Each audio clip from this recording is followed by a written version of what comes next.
Welcome to the Dreamboat. Remember, you can join the DRI for just £30 a year. You get access to more content, including videos and discounts for our events. It's a great way of finding out more about our work, joining our dream community, and supporting this podcast.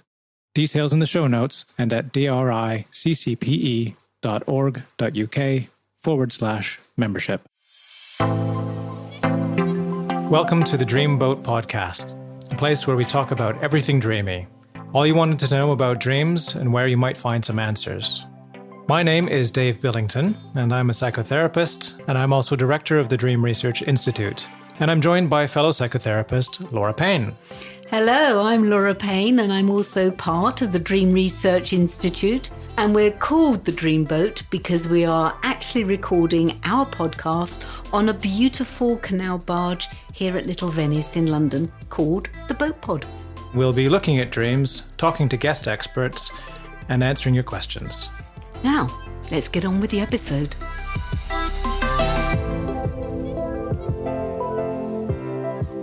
One of the persistent beliefs about dreams throughout time and across cultures is that dreams have the power of divination, or the ability to tell the future, otherwise known as a neuromancy. Dream divination influenced political and administrative decisions in ancient China, Egypt, and the Roman Empire. And in the present day, Stanley Krippner and others have been experimenting with dream telepathy in lab conditions since at least the 90s. But what if it's you having that uncanny sense of something you saw in a dream unfold in the real world? Yes, whether we call these premonition or psychic or telepathy dreams, and a lot of people think those three states are all very different. People who record their dreams often start to notice when they read back through their journals trends or incidents that have surfaced in dream time in advance of the event itself. So are we noticing something about consciousness and the human intuitive function that most of us can't access when we're fully awake, but has, I suppose, free flow when we're asleep? So today we are joined by international intuitive mentor, psychic medium, and author Natalie Miles, who has been working in this field for more than 10 years to throw more light on this. She's written the best-selling book, You're Intuitive, Trust Your Truth, Take Back Your Power, and hosted the top spiritual podcast, So You Think You're Intuitive. And she has just launched another podcast, Things That Die. I should also say that I sit here as a proud mum and welcome my daughter Nats on board the Dreamboat, and this feels really weird. But welcome on board. Hi, thanks for having me. Yeah, it's a little surreal, sat here around a table talking to you on your podcast. I know. Sorry, Dave, we will try and get you to join in. That's all right. I'm just here to make space. It's all right. We promise not to argue. Oh, I don't know. Especially because I'm sitting in the middle. Yeah, exactly. Well, you can ask the first question. Okay, well, I guess first of all, I just wanted to ask if you could start by telling us some of your experience of premonition dreams and how you got into the work and the presence that you have now. Yeah, that's a really great question. I think it's fascinating. When I reflect on growing up as a kid, I used to have really wild dreams, and I used to think that that was normal. I used to lucid dream from a really young age. One of the main dreams that I used to have was that I imagined myself as Mercury, and it meant that I could make myself really small, and then I would slip into other places and do it that way. So it was really interesting seeing kind of the shapeshift energy that used to come through in my dream state. But I actually saw it as like a silvery liquid, and I used to love doing it. It was it was awesome. So, and I think I used to get messages and psychic dreams then as a kid, just knowing when someone was going through something or knowing when something was going to happen. And I would share dreams with people, and they would think I was a bit weird because I just thought that that's what happened to everybody. And then then it wasn't until I was like 16, and then I went to my first ever psychic circle, which was then when I realized that I could share messages with people.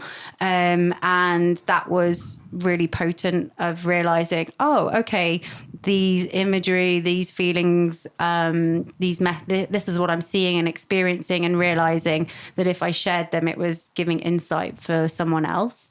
And then it really, during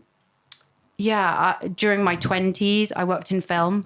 So I was a producer working in film, doing brand films and commercials.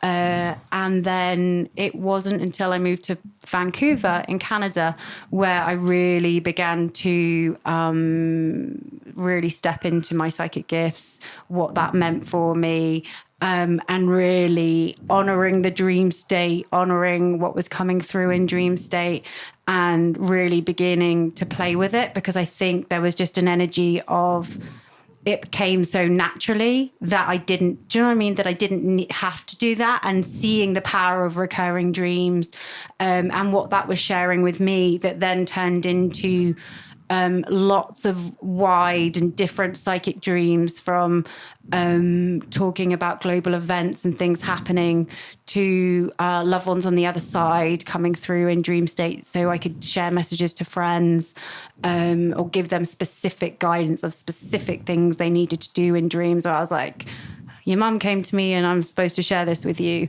So yeah, it's been quite the adventure from being really young to where I am now. So yeah, it's been quite the journey. And it sounds like it. And you said the specific power of recurring dreams, which is something that we get asked about a lot in our work as therapists and on the podcast. Can you say a little bit more about what is the power of recurring dreams? Yeah, I know that when I have specific recurring dreams, it's asking me to break a certain pattern and theme and cycle in my own life, and it's making me see where I'm unsettled or what needs to change.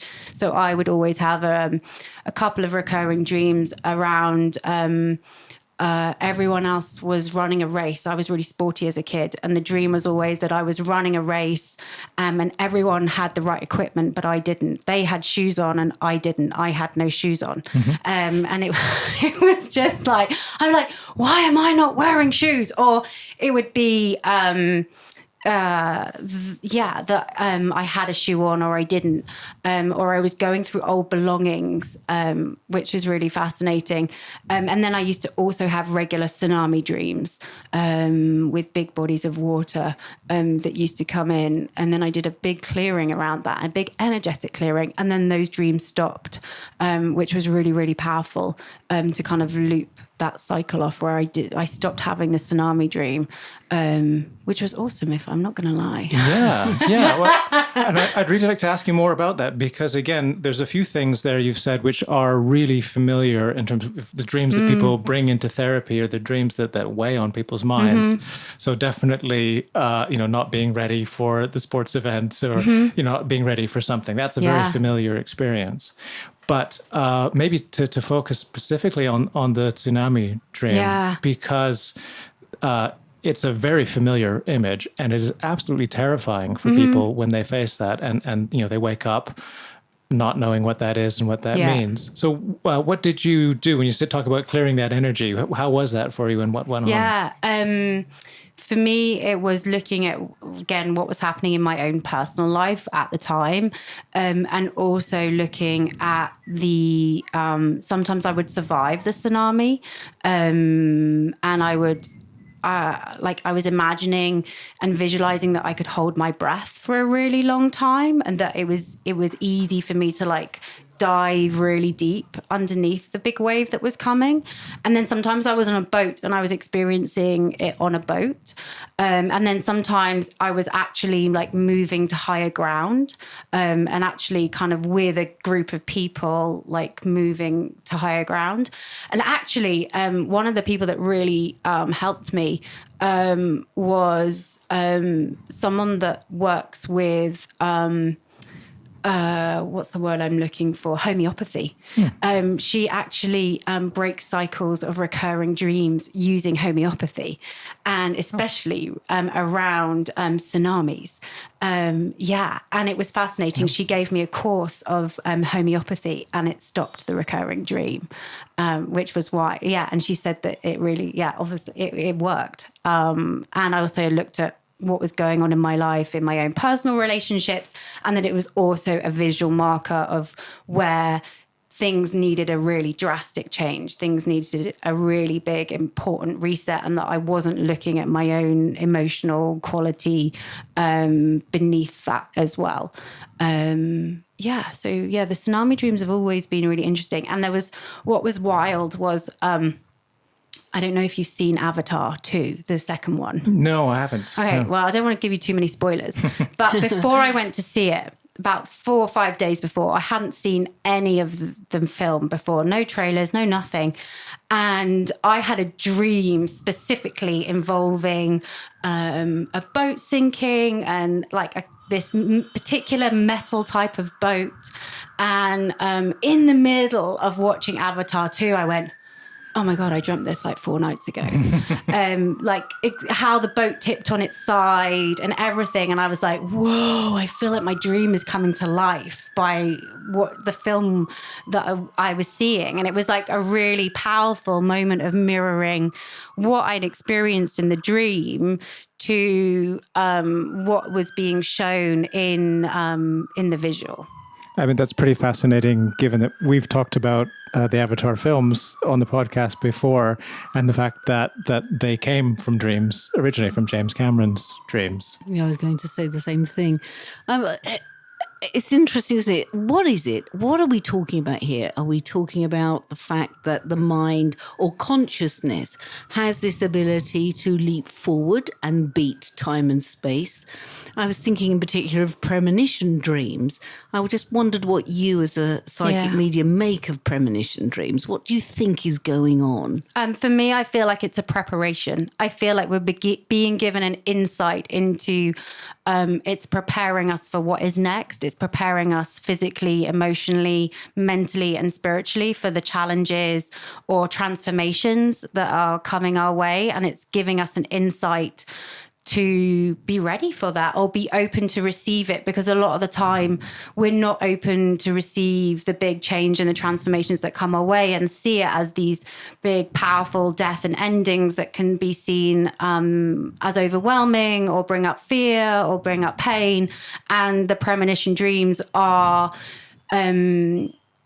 kind of readjusting that take on that and allowing us to be open to see things in a different way, but also preparing us for what is next. So when it does happen, the body's already remembering that when it's actually physically happening in our sphere, in the physical body, in the physical surroundings and environment, it's like, oh, I remember this. Oh, okay. It makes things a little bit easier to process in some way for the physical body. And the mental space and the as mental well. space. Exactly, because that's the bit that often then sort of, where collectively we would hold the trauma of a big event. We're hearing you talk. I want to put the sort of Jungian hat back on, because Jung understood the nature of a collective consciousness. Mm-hmm. And he was very intrigued about psychic and telepathic events, as was Freud. And in fact, Freud actually said if he hadn't gone in and been a sort of burgeoning psychologist, psychotherapist, he would have committed himself to the research on all things psychic. He became very fascinated by it. And they have a different energy for me. A normal lucid dream, a lucid dream compared to a psychic dream. I find that my spirit team is what I call, my guides, my ancestors, my loved ones in spirit. There's a particular energy to them in a dream state that my psychic dreams, they repeat things. They'll be repetitive and they will tell me, you need to remember this. And they will either keep repeating the same vision, the same visual, the same word, or they will purposefully pull me out of the dream so that I can remember that moment. So I'm not moving on to the next dream phase or the next sleep phase. They pull me out and they're like, you need to remember this. This is important. So yeah, that's happened a couple of times around information to do with South Korea and the tensions with China that we're going to be facing. They were very clear, very specific. They showed me on a map. They pulled it down. They kept pointing at certain areas and certain locations. And they were like, you need to remember this. You need to remember this. You need to remember this. And I went off actually in a different part of the dream. And they were like, no, back to this. Same image, same back around. And I'm like, South Korea, not Taiwan. South Korea. Yeah. It's the connection of South Korea and Taiwan. Yes, thank you. And the connection to the Taiwan, South Korea and Japan triangle of that and the tensions that there's going to be and the impact of that globally. It was big. And some people say to me, well, how do you process that information? How do you process when you have big psychic dreams? How do you do that? And for me, it's like, well, they wouldn't be giving me that information if it wasn't important. And knowing that it's important for me to share it. In the end, I find that they wouldn't be giving me messages or guidance if they weren't to be shared. And it's the same with one-on-one sessions. Like if they weren't sharing the information, they wouldn't be giving it to me to be able to share it. So I was sharing earlier about the loved ones coming through in dreams. So my friend's mum passed over and I knew her when she was living. And it was, she comes through in my dreams and it's so amazing. She's so clear. Her and her dad come through. And I had this dream and it was really weird. And they showed me this video camera. It was really weird. It was like a shell of a video camera and everything was like burning inside of it. But they kept showing me this video camera and going through belongings, but kept showing me the video camera. I was like, okay, Lewis, I can see this. And she ended up, I called my friend and I said to her, I was like, your mum came through. I called her about a week later. I didn't do it quick enough. And I spoke. So I said, oh, your mum came through and she's showing me a video camera. And she said, oh, yeah, I found the video camera 2 days ago. And I haven't watched any of the tapes yet. But I was like, oh, good, you found it already then. Because that was, really important that this message needed to come through about this video camera and to see the old tapes. So, I find it fascinating. It's interesting. I know a lot of people are intrigued by friends and family who have died, who do pop up in dreams, and some find it obviously quite frightening. I'm quite interested, going back just briefly to premonition dreams, which I think is slightly different. It is. Premonition dreams, there are so many recorded documents, for instance, or recorded dreams of people, including myself, who dreamt 9/11, particularly the night before it happened. We're going to be talking to Evelyn MacDonald, who's a shaman who I know and I've worked with. She had exactly the same dream as me. And we all saw it. We didn't know what we were seeing, but we saw a plane going into a building.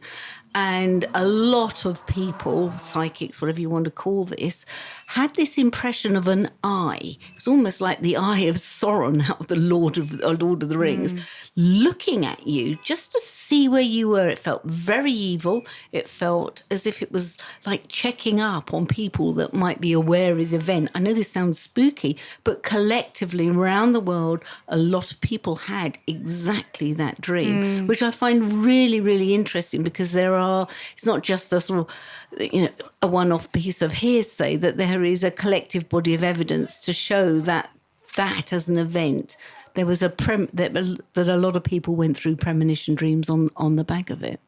Yeah, and also that there's a connection to being the darker energy of the other side of this stuff, around psychic attacks or psychic energy that can come through in dream state, as you say, to check in with that eye energy through difficult, darker times that does come and visit people in their dreams. It's whatever you want to call it. Jung would have called it the shadow, but what form of energy does it take? Yeah. There's a positive and a negative collective energy. Yeah, the collective shadow of how that then appears. There's something in that I wanted to sort of ask about, which is, I think it's a really good example. I've said this before, that quite often when people talk about predictive dreams, they're really good at predicting things that have just happened. So in other words, you know what it is after the event has occurred. And it seems like, you were talking about quite different sorts of dreams before. And there's a frustration that I get around that. It's like, could it have been earlier? Could somebody who could have done something about it have known about it? And obviously there's something going on in the collective with that. But there seems to be a real distinction between being attuned to something that's occurring, that's in the energy field of whatever. Yeah, whatever, the energy field in general. Yeah. And what you're talking about with kind of quite specific, look at this map, remember this, don't wander away from it, come back to it. Yeah, and I think it's practice. I think there's an energy of knowing how your dreams like to communicate with you personally. And I think it's dialing into, we're all psychic, we're all intuitive, we all have gifts to access that. And as kids, we're really open to that, which is why kids also have nightmares as well, because I think they aren't attuned to, really learning how to protect themselves. They kind of sleep, open up big portals, and other stuff can come in. Talking about like that energy of the shadow and the connectedness to that. But yeah, it's deep, it's powerful, and knowing how, I think if you're tuning into your own intuition in your awake state, and knowing how your intuition shows up through signs, through messages, through guidance, and being aware of that in awake state, it then heightens the dream state. And or it can be the other way around, where if you're not being awake enough and are looking at the signs and messages in awake state, your guide's going to be like, okay, well, if you're not open to it in awake state, we're going to start giving you this stuff in dream state when you're a little bit more open. So then it might drop in that awake state as well. Like, yeah, it's fast, and then you can bring in deja vu into that too. So, yeah. It reminds me of that it's attributed to Jung. I'm not sure if it was him, but he says that the aspects of the unconscious that you don't integrate will start to be acted out in your world as fate. Yeah. Something like that. Yeah, it's a great route. I often equate it also to when I'm sort of working with clients and students. The psyche keeps knocking at the door, and it will knock on the door in the conscious state, but you become very aware of it in the unconscious state, normally obviously the dreaming state, where it will keep sending symbols and things and images that you can relate to that will have a distinct message for you. I often think for the psychic, it's the same state, but you're awake. It's working in a very similar way. Well, in that case as well, if you don't pay attention to the messages that are coming up from the unconscious, in the waking state, in the sleeping state, then it starts to be acted out in the physical 100%. World. And the unconscious will throw you into the canal to wake you up. 100%. And it's like, if you're not listening to the pebble, the massive life boulder will come in, whether it is the loss of a job, a health issue, a big life change that comes in and is like, look, are you going to make a change? Is this going to happen? And it's all connected to that.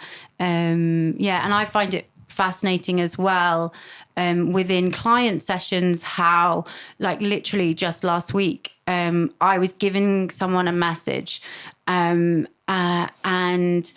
it was in fact it came through as water divining at first. There was an energy of water divining, and I think you should just explain that a bit more, what you mean by water divining. Yeah, so water divining, where you use 2 metal rods to go and find a water source. And so when you're walking on the land, once the metal rods cross, it means that there's water underneath, and that's how they used to go and find wells and other water sources. So Spirit gave me that as an image, as a way into opening up a topic with this person. And then as it unfolded, I mentioned something about looking for water and the connection to a spring and what that meant on a flowing of energy and awareness. And I gave her an image and she was like, oh, that's my dream. I have that as a dream. And so spirit had given me someone's dream imagery, so I could reflect it back to them, so it could unlock the dream, so that they then could realize what it was trying to communicate with them in a wake state. And it was fascinating how it worked through multiple planes to get to for her to see that. And so it was giving her a physical, emotional, and spiritual message all at the same time, and by the other side giving me access to her dream imagery. And I don't mean to keep harping on about Jung all the time, but synchronicity. That's what I hear in that. Exactly. Yeah. And there's no coincidence. It's the synchronicity, it's the coincidences. And once you start paying attention to them in awake and dream state, it's mind-blowing. You realize the power of this stuff and what it is here to show you, and also how small we are as human beings, but also to see that energetic connection between things, and the energy state between awake and dream state. And the space of what is space, what is time, and the vastness of everything. It's just magical. I just wanted to bring together a couple of things that you've mentioned, and I'm curious about. So one thing you said was that everybody's psychic, everybody has access to this, and then also when you were talking about how you've learned to kind of distinguish and to know what sort of dream you're with and what sort of message you're with. So, for example, there's the very specific ones, and then there's things like the tsunami, which is more kind of symbolic. It's not saying in that case, I mean, tsunamis happen, right? It's not saying there's a wave coming your way, but that something needs to be cleansed out. The energy needs to shift for you. So what do you say to people who are starting to look at their own dreams and they're starting to look at their own intuition about how to begin to have that discernment and that distinguishing of different kinds of dreams? Yeah, and I think it really plays into the fact of what is fear and what is ego that's connected to that. And I think a lot of people don't trust their own intuition because they don't know whether it's their own intuitive voice or the fear or the ego voice kicking in. And I always say that the intuitive voice will give you the message, and then it will leave. It will come in. It's like that inner knowing. It comes in. It gives you that distinct image, voice, symbol, whatever it is. It comes in, it gives it to you, and then it disappears. But the fear and ego mind will it can rattle around in the brain. It can come up as anxiety. It can come in with I say a different, like a commanding. There's a difference of voice as well as the fear and ego voice can come in as like a really commanding voice that can feel a bit like a sergeant general coming in. But the intuitive voice has a strong but calm but firm presence and gives you the message of knowing. And I think it's also, we're so separated from our own bodies. It's not just, we are an intuitive body and we are receiving messages, guidance and information all the time, but we're so separated from our bodies that we don't trust our bodies anymore. And so it's returning to that state of intuition. So for me, if anyone's starting to look at this and like, well, how do I start? I would, it's all about 1, slowing down, 2, noticing what's around you and what's playing out for you, noticing the repetitive themes and patterns that are coming your way. And again, that's the same then in sleep state and dream state. That's why you keep a dream journal. You're noticing the themes. You're noticing the patterns that are coming up for you, and how it fits and how it flows. And in dream state, I'm getting the intuitive hit to share this.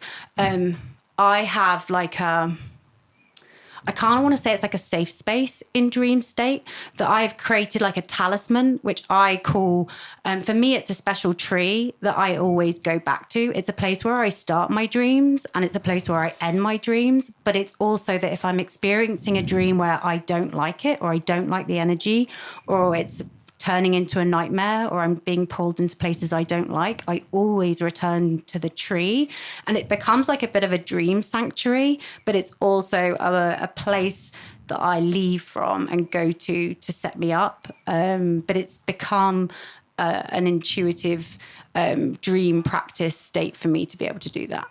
Well, that's wonderful. Yeah. I mean, that sounds like something that would be really important for people to find in themselves, find their own space. Yeah. Particularly if you're practicing lucid dreaming, it's a great place to start and stop and end in a lucid dream. Yeah, it anchors me back into my body. It's back into that. Sometimes if you're dreaming, if you're too... I think there's a misconception, and it's the same with, again, in a wake state and dream state around accessing intuitive dreams. There's this vibe and a feeling that you have to be light as a feather or fly off into the air, or it's something ethereal that is not earthbound, so it needs to go up and out, versus it's actually about being so anchored and so grounded and so connected deep and within that you can then hold space for then what wants to come up and out. So it's about having those tools and practices that really do anchor you and ground you in the earth, because actually it's about the energy portal between the earth and the sky. And then it's the same with how that then fits into your own body for you to be able to connect, to receive intuitive guidance in a wake state and in sleep state. That sounds like what in therapy we talk about, being with the experience, and what are the qualities you need to develop in yourself in order to be with whatever it is that's coming to you or whatever it is that's happening to you, so you don't actually run away off into the ether somewhere and you're not attached to yourself anymore, not connected to yourself anymore. It's not about escapism. And I think in a society where we're so quick to escape out of the body, it's the antithesis of actually you're going to get way more information, the actual, by not escaping and by really being at how it feels and what that is. So, I mean, it's the same in a dream state. I think a lot of people, especially if you're lucid dreaming and it feels uncomfortable, or it's a repetitive dream that goes round and round and round and is giving you the same thing, and you're like, when can I get off? It's also like, okay, well, this is obviously repeating itself for a reason. This is obviously showing me something, like, the revolving door energy. What is that here to tell me? Yeah. But we're going to come on to the Dream of the Week in a moment. I just wanted to ask you about your new podcast, Things That Die. Can you tell us a little bit about it? Yeah, it actually came to me in a dream. So Perfect. Of course. You're in the right place. It's how they gave me the name. I've been thinking about doing lots of things around death. We're going to be experiencing lots of death and transformation specifically over the next 6 years. So my guides are like, you need to start talking about death. We're in a death phobic culture. We need to be having this conversation with our kids. We need to be opening up and really looking at the death and endings in our life. And I was dreaming, and my guides were, in fact, I'd set the intention a couple of nights before of like, well, give me the title then. Give me the title. And I always channel through creatively what wants to come through by asking my team. And I heard things that die, things that die, things that die. And again, they pulled me out of my sleep. They kept repeating it. And then they pulled me out of my sleep and were like, write it down. You'll forget about this. So I did. I leant over, mobile phone, type, notes, things that die, went back to bed, carried on dreaming. But yeah, it's a podcast all about the death endings that we face in our lives, not just physical death, but identity deaths, body transformations, how we show up on this planet, and just to really open up the conversation, about death. I must admit, I love it as an idea, and I know that you've launched it. It's already doing really well. It's also that we hear the word death and we think it's final. We forget that it's about rebirth. In most cultures, death means rebirth, and we face death every day. I remember once one of our great teachers, Alan Pimentel, said, every time you make a choice, there is a death, because there is the death of the choice that you didn't make. Yeah. And so you're constantly in a state of ending something before beginning something new. Yeah. I love as an idea. Yeah, and it's also looking at our uncomfortableness right now of being in that bardo state of the space in between the death and the rebirth, where we actually don't know what that is. And I think so many people are in that space right now, and it's uncomfortable, and it's bringing up a lot of people's shadow stuff around things not being certain or fixed. So it then brings up that fear.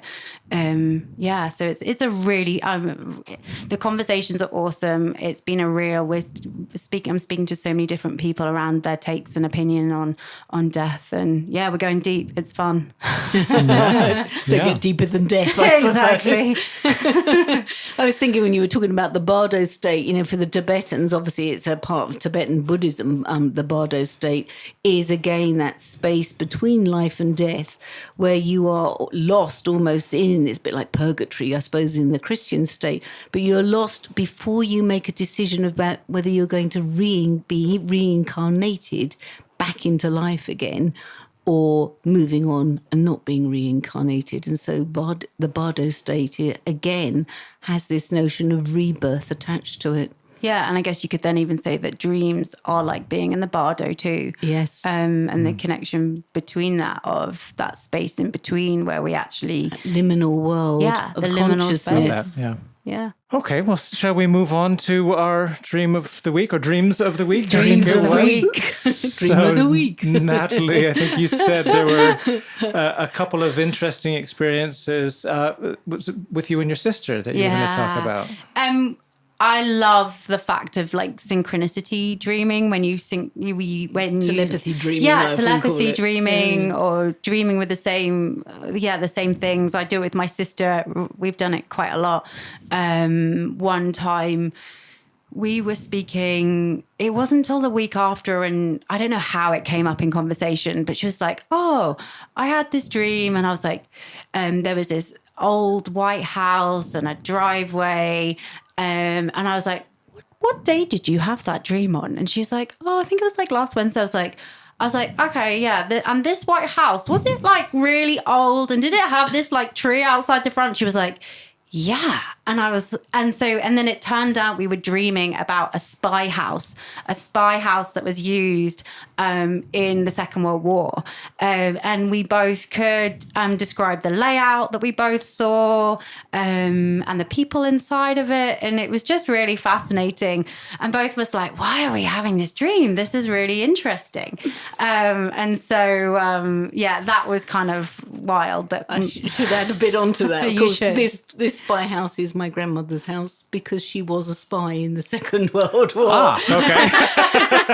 They didn't know that, though, which is interesting. I didn't know a lot about it. And as they described it, I thought, I recognise that from family myth and story, which is quite interesting. So then I equate it to that my great-grandmother is coming through and then giving us information connected to that part of her life, or and giving us insight on that. So that was really fascinating. Yeah, that is fascinating. And it reminds me of what Robert Wagner was telling us in our first ever episode so long ago about his experiments with lucid dreaming with a partner and meeting each other in the dream space. Yeah. And the other dream that I had with Rachel was Mum was away. In fact, Mum was away in the desert. As you do. As you do, on a silent retreat, as you do, with her then partner. And it was a Saturday, and I remember it was a Saturday. And I spoke to my sister the day after, and obviously I'm on a different time zone too. So I was in Canada. It was really interesting how we'd synced this up. And I called my sister and I was like, something's going on in the desert. I had this really weird dream. And my sister was like, oh my God, me too. And we both had these very similar dreams on themes around like family changing. And we were in the city together. And it was really the same themes were showing up around changing and endings. And Mum was in the dream and we were shown the desert.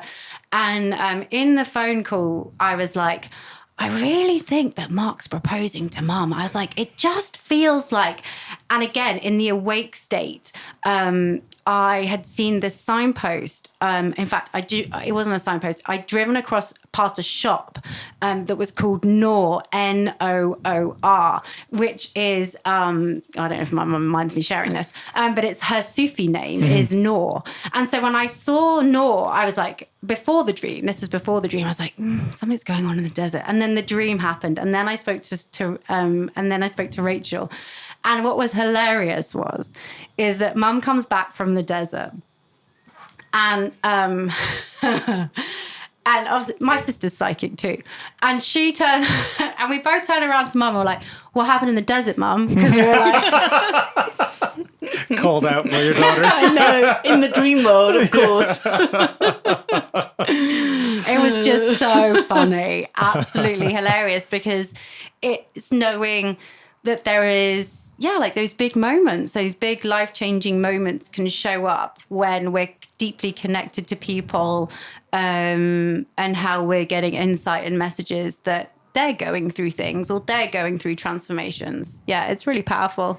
I think it's an amazing example, actually, of telepathy dreaming. When it has a sort of slightly different stance on psychic dreaming. Yeah. Change coming in the family system. Yeah, and it was. Everyone feels it. Yeah. Yeah. And it was... and so when they shared their news, I have to say it was a week later. And me and my sister were like, there's still something else. They haven't said it yet. Because then when she then told us, it was like, and we were like, yeah, we know. Don't worry about it. Yeah, dreamt that one.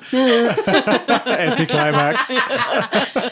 But again, it's that like post thing of, oh, that dream makes sense. Oh, that imagery made sense. Oh, that theme made sense. Yeah, it was funny.